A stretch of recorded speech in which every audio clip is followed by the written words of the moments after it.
भगवान पहले भक्ति को ठोक बजा के देखते हैं, ये भगत पक्का मेरे लिए आया है कि इसके अंदर भी संसार की कोई कामना है। अच्छा ये बताओ, सच सच बताना। अच्छा एक बात बताओ, आप कौन कौन है यहाँ जो भगवान को चाहता है, ये भगवान से चाहता है? भगवान को चाहते हैं, भगवान से चाहते हैं? क्या चाहते हैं?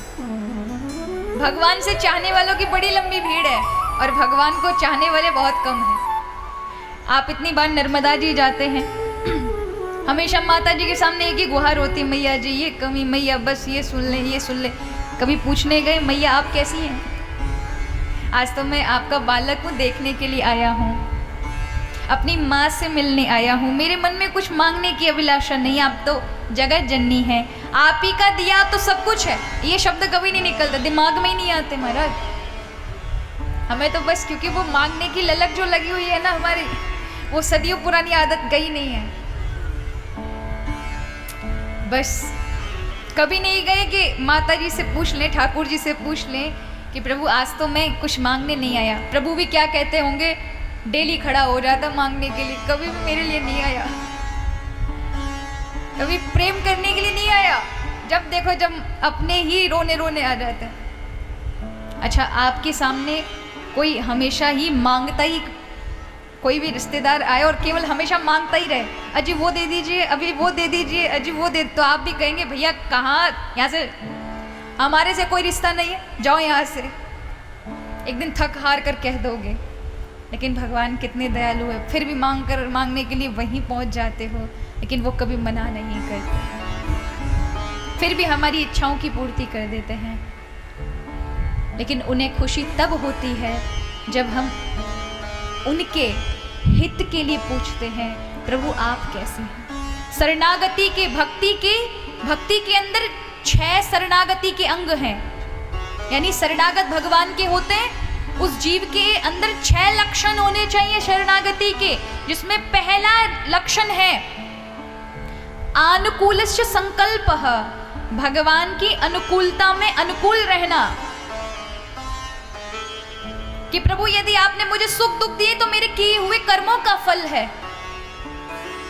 लेकिन मैं तो आपसे ही प्रेम करता हूँ, अन्यत्र कहाँ जाऊँगा, मेरे लिए तो कोई दरवाजा ही नहीं है, मैं तो आप ही का बालक हूँ, जैसे राखो, सुख में राखो, दुख में राखो, हानि में राखो, लाभ में राखो, यश में राखो, अपयश में रखो, मैं आपका।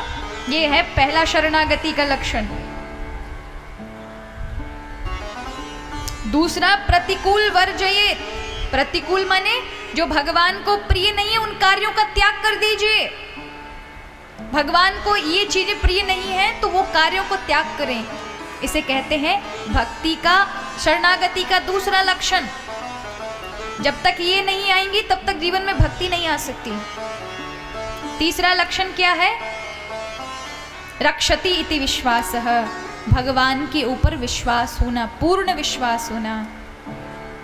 वही हमारी रक्षा कर रहे हैं, वही हमारा पालन पोषण कर रहे हैं। जब माँ के गर्भ से निकले थे तब ये दांत नहीं थे जो आप चबा कर आप सब आनंद ले लेते हैं, तब माँ के स्तनों में दुग्ध दे दिया भरण पोषण के लिए, तो क्या अब हमें वो भोजन नहीं देगा? हम तो मानव हैं, इन पशु पक्षियों का जिनके पास कल का कोई पता नहीं कि इन्हें अन्न मिलेगा नहीं मिलेगा, उनका भी प्रभु पालन पोषण कर रहे हैं। आप इस पृथ्वी को खोदें तो इसमें भी अनेक अनेक जीवाणु कीटाणु मिलेंगे, अंदर की गहराई तक खोद लेंगे, वहां भी अत्यधिक गर्म सतह पर रहने वाले कीटाणु मिलेंगे, उनका भी भरण पोषण, जहां मनुष्य की पहुंच नहीं वहां उस परमात्मा की पहुंच होती है, वो उनको भी भली भांति भोजन दे रहा है। जहां हम लोगों की दृष्टि नहीं पड़ेगी वो उनको भी पहुंचा रहे हैं, इसलिए उनको विशंभर कहा गया है, विश्व को का भरण पोषण करने वाले। वो तप्त वर्णम तथा, यानी उनके अलावा किसी से प्रेम ना हो, भगवान ही मेरे हैं ऐसा भाव रखना, और मैं भगवान का हूं, मेरा जो कुछ है सो भगवान का, आत्मनिरपेक्ष 5वां गुण। यानी भगवान आप जैसे रखें, जिस उसमें स्थिति में रखें, मैं आपका हूँ।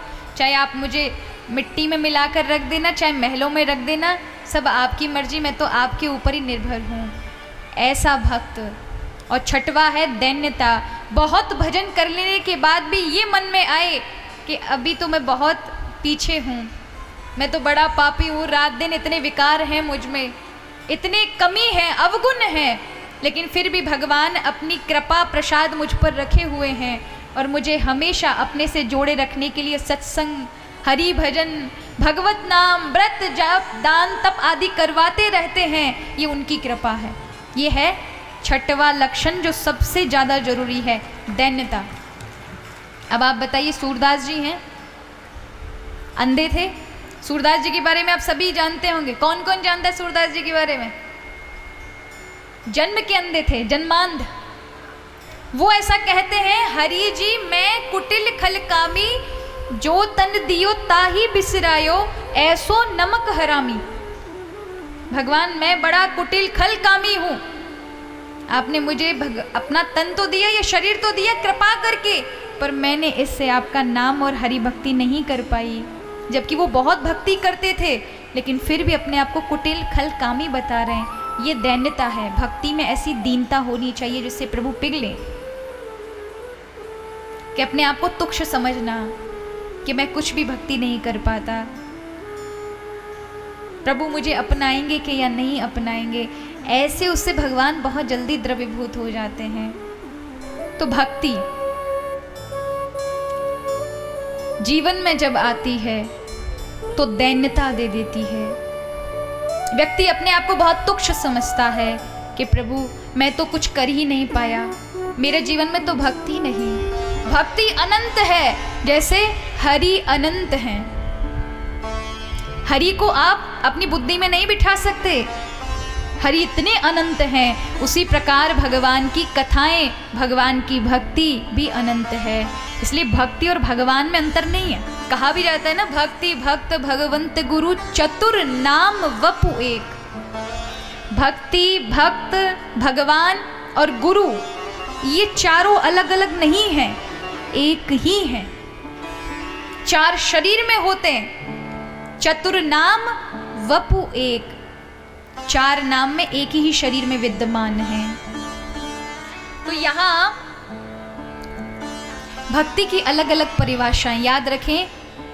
जिस जिस संत ने भगवान की भक्ति की, तो ऐसा नहीं उसके अंदर पूरी भक्ति भर गई हो, भक्ति का अंश विद्यमान हो जाता है। अब जैसे कोई हो नेत्र बंद करके जाए, उसने कभी ऊंट ना देखा हो, तो उसको नेत्र बंद करके ऊंट की पहचान कराओ तो उसने टांग पकड़ ली, तो वो कहेगी नहीं, ऊंट जो ऊंट है ना वो तो एकदम लंबा लंबा है, एकदम खड़ा खड़ा टांगों को देख करके वो उसका आंकलन करे। कोई कहे ऊंट का मुंह पकड़ ले, वो कहे नहीं नहीं, ऊंट का जो मुंह है, ऊंट जो है वो बिल्कुल ऐसा सकरा सा है। कोई पीठ को पकड़ ले, वो करे अरे इतना बड़ा है ऊंट। लेकिन अभी पूरा ऊंट किसी ने जाना नहीं, किसी ने एक टांग पकड़ ली, किसी ने अभी मुंह ही पकड़ा है, किसी ने पूंछ पकड़कर अनुमान लगाया कि ऊंट ऐसा है। उसी प्रकार भक्ति का केवल अंश आता है, पूरी भक्ति नहीं आती, क्योंकि पूरी भक्ति आप जीवन में भर नहीं सकते। याद रखिए, जिसमें भगवान भक्ति में भर जाए वो भक्ति कितनी बड़ी होगी। एक समुद्र को कोई कटोरे में नहीं भर सकता। उसी प्रकार भगवान को आप इस बुद्धि में नहीं ला सकते, लेकिन भक्ति में भर जाते हैं। प्रभु भक्ति में आ जाते हैं, भक्ति के कटोरे में। तो समझिए भगवान से बढ़कर है भक्ति, जिससे प्रभु प्राप्त होते हैं। इसलिए उसका अंश मात्र आता है, वो अनंत है, उसको आप इन शब्दों में सीमित नहीं कर सकते। इसलिए जिसने जैसा उसे पाया, उसका एक अंश पाया। तो किसी ने कहा कि नाम जाप करना भगवत भक्ति है, किसी ने कहा तीर्थाटन करना भगवत भक्ति है, कोई कहता है सत्संग श्रवण करना भगवत भक्ति है, तो कोई कहता है कीर्तन करना भगवत भक्ति है, कोई कहता है भगवान के विग्रह की सेवा कर लेना भगवत भक्ति है। तो वो क्या है? वो है भक्ति के ही अंश, लेकिन असंख्य क्रियाएं हैं भक्ति की जो उन संतों ने पाया अपने अनुभव से।